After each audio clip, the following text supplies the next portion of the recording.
Hello, my friend. In this video, we're discussing innovation in business, how to tap into the creativity of team members.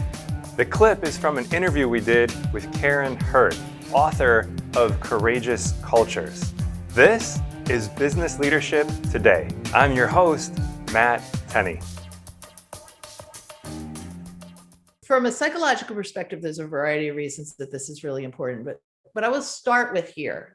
In a world where technology is taking away the easy stuff, the only differentiator you have when you're building a great culture that provides a great customer experience, a great culture where people want to come to work, is the human connection and tapping into the creativity and the innovation of your people.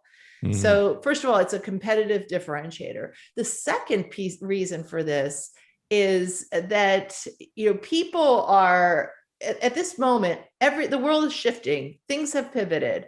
If we think that 18 months ago, and we watched this happen, right, where some leaders will be like, okay, I know exactly what we're going to do. Follow me in the pandemic. And then, how could they have figured out? They've never led through a pandemic before. Right. Or you have leaders who say, you know what? Show up with confidence, humility. I don't know exactly what's going to happen next, but here's the thing. I believe in this team and I know we can figure this out if we work together. So here's what I think we need to do next. Now, let me ask you, what are your best ideas to accomplish that? Right now, instead of one person's brain, you have a structured way of having as many people as you ask that question to's brain. Who's going to come up with the better ideas? And so that is the first reason for the why.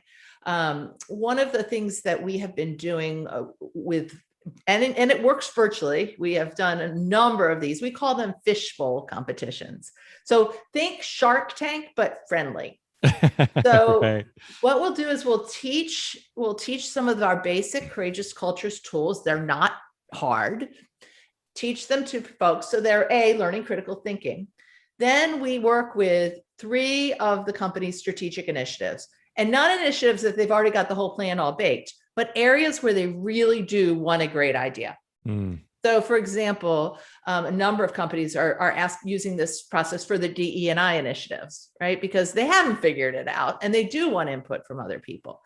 And so what we do then is work in teams. So you sign up for the idea, the area, the topic that you're most interested in. You work in small teams in a half a day, and you're coming up using our tools, pitch it, and then you pitch your idea to a shark, which is a senior leader.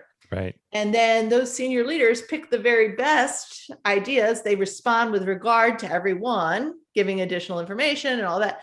And then you eliminate that. And now you take your best 3 ideas, and then the whole company gets to hear those best 3 ideas. And you will be amazed in a couple of hours the quality of these ideas that have come out. And we just finished one of these fishbowl competitions with a company called K-Force, and they're a big staffing company. And we had been doing long-term leadership development work with them. Well, they wanted to culminate this with doing a fishbowl. They came up with 20 ideas that are so good, not just the winners. They captured all the ideas. Wow. And the president is mapping them to his strategic plan. Oh, wow, that's super good. Why don't we pull in this to there? So, now, and how do you think people are feeling? They feel heard. They feel energized. Yeah. Right. And they've learned some tools that they can use on the smaller problems that they're faced with their teams on a day-to-day basis. Yeah. So the first thing that comes to mind for me is, I think especially when things are challenging, it's very easy to slip into a culture of complaining, right? Yeah. And it seems like what this is doing is it's saying hey, there's absolutely no use in that, right? Let's get everyone involved. And if there's a problem, let's hear your ideas for how to solve it instead of complaining about it. And we can maybe turn a weakness into a strength by doing that.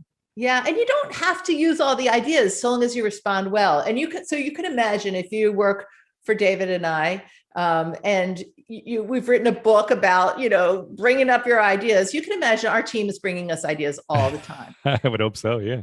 And they're not always great. Right? Just like any other team, so recently we had one member and she's like, I have this great idea. I'm like, that would be a great idea if we were headed in that strategic direction. Right. But you can't do it all, right? To be Right. effective as a company, you have to have, and we're actually headed in this direction. So first of all, thank you for bringing us your idea. Here's a little bit more about where we're headed and why. And please keep bringing us any ideas you have about that direction, right? And so she's still heard, even though we're absolutely not using that idea. And so I think that's an important skill if you really want to build a culture that people continue to speak up. Absolutely. Yeah. So that's one of the principles that you've listed here is responding with regard, because this happens. I think you alluded to it earlier in so many cultures where they say, we want ideas. And then people submit their ideas and they never even know if their idea was read. Right. So, so what are some ways, obviously one-to-one, if you just have a few direct reports, it's pretty easy to just have a one-to-one conversation to thank somebody. If you're in a company with thousands of people or tens of thousands of people, what are your suggestions for making sure that when people are submitting ideas, even if they're not acted on, that the people feel heard and they know that their idea was at least read and potentially even considered? Yeah. So the first thing I would do is train every manager to be able to respond with regard.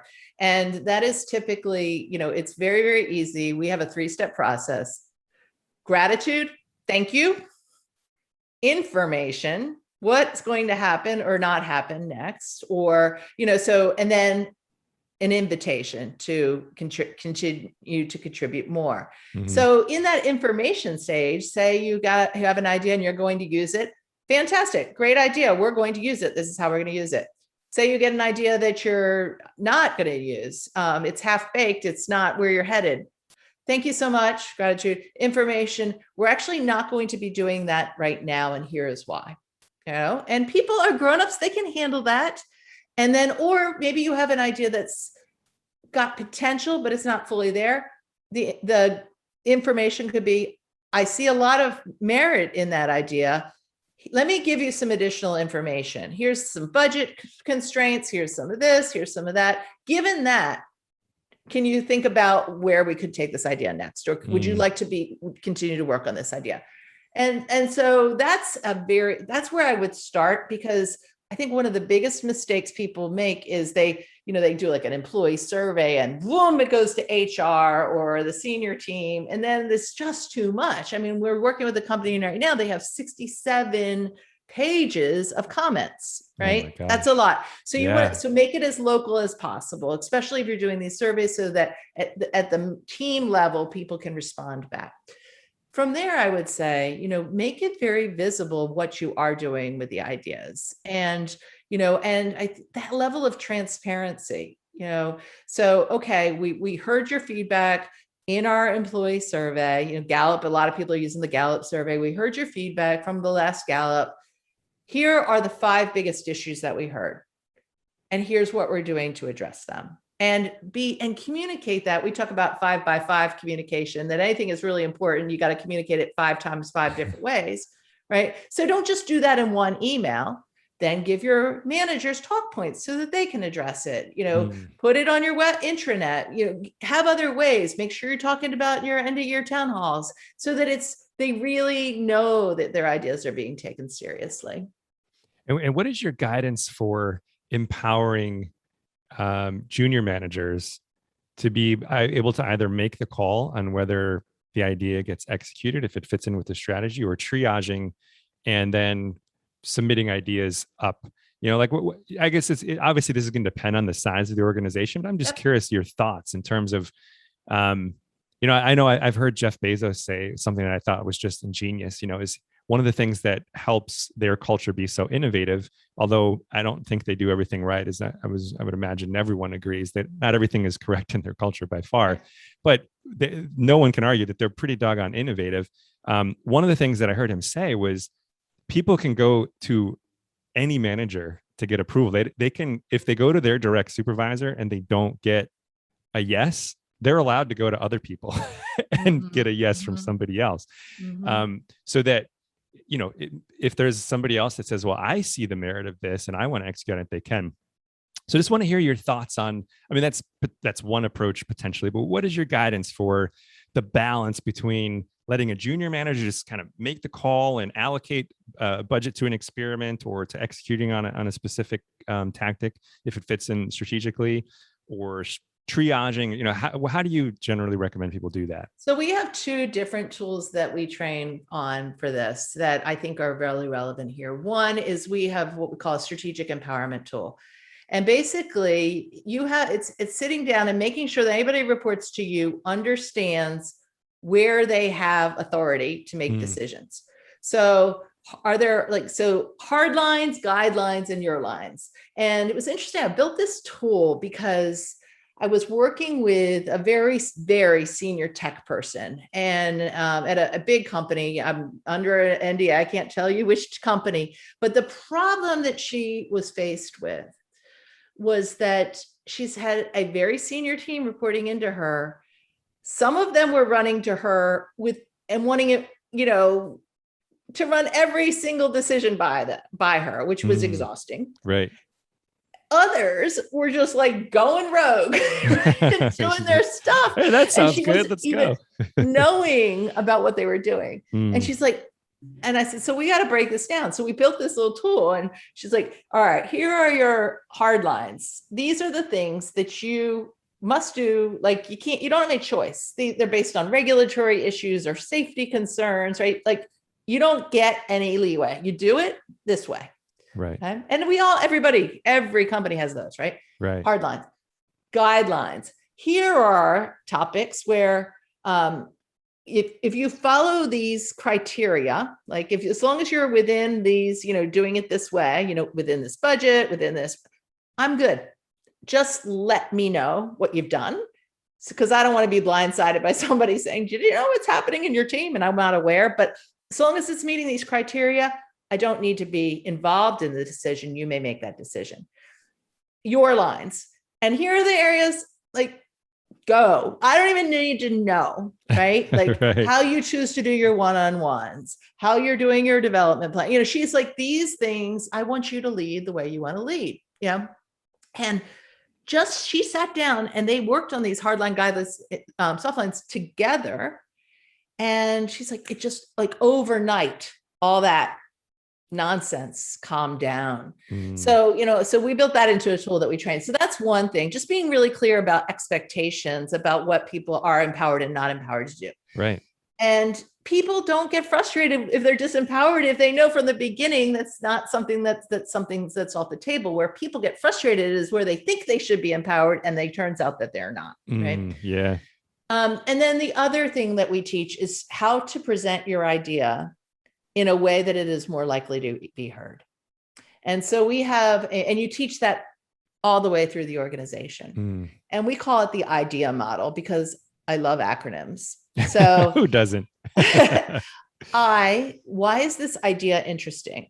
Meaning, why is this idea strategically aligned with where we're headed? Because now you're getting people to think of, is this really a good idea? Because is it going to complement our strategy? D, is it doable? Is it something that we could actually really pull off? Or would there a law need to be changed? Or something? It doesn't mean you're never going to tackle those kinds of ideas, but if somebody at junior is trying to present ideas, you want them thinking more about ideas that are actually doable. E, is it engaging? This is where you teach people to stakeholder and to see if anybody else thinks this might be interesting. Who else might need to be involved in this? Well, if it's an employee engagement idea that you have, probably ought to check with HR and see what their opinion is on it. If it's something that's going to require a lot of funding, you might want to talk to somebody in finance, right? So you're teaching that to folks. And then A, what are a couple of key actions? And, it's interesting because a lot of times people are like, I don't know, I'm afraid to bring any ideas to my boss. No boss. I'm pretty sure that pretty much no boss, if you went and said, I care about this company, I care about our results as a team, I have an idea. Here's why it's strategically aligned with where we're headed. This is why I know we can pull it off. Here's the other people I've already talked to who think it's a great idea. And here are a couple of next steps that I think I'd be happy to lead those. even if they don't implement the idea, your boss is not going to be like, oh, I'm really mad that you brought me that idea. Yeah. Thanks for wasting my time. Right? Right. That's not going to happen. We hope you found this video valuable. If you did, please hit that like button so this video can help other people too. We love getting feedback, so please leave a comment below letting us know what you found most helpful in this video. If you'd like to listen to the entire 30-minute interview, please visit businessleadershiptoday.com. The link is in the description below. Also, if you'd like to see more videos like this one, please be sure to subscribe to our YouTube channel and opt in for notifications. Until next time, I wish you great success building a world-class organization that makes a positive impact in the lives of team members and in our world.